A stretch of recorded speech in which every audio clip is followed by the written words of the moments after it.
While I appreciate the attempts to bring as many family-friendly and cozy games to the Switch as possible, I really do wish there was also more of a focus on baseline quality.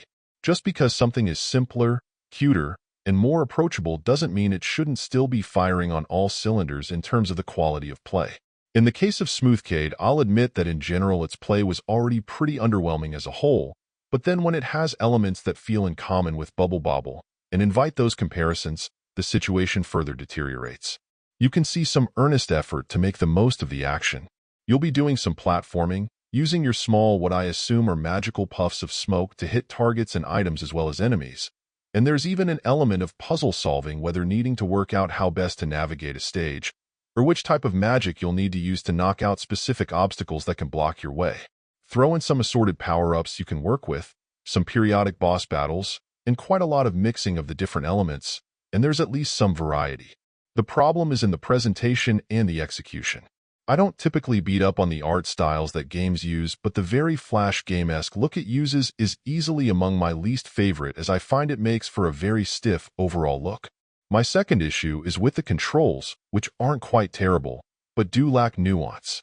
In particular, when you're trying to precisely shoot your little clouds at targets in the air, it feels more tricky than it should, and I'm not sure if some of it is a function of the art style and the animations or what, but something just feels a little off, which is never good with an arcade-style game. The real kicker for me, though, is that it shares certain features and concepts with Bubble Bobble, and yet a game that was made decades ago simply did most of it better.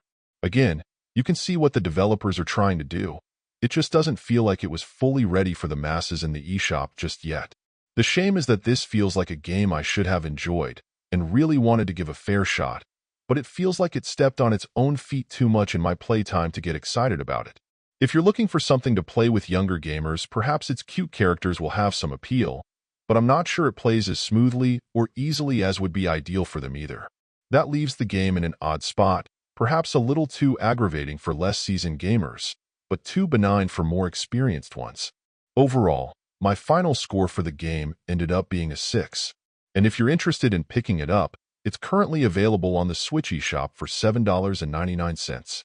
Thank you for taking the time to listen to this review. And if you'd like more information or ideas of indie games worth checking out on Switch, be sure to click on the link provided in the description. Until next time.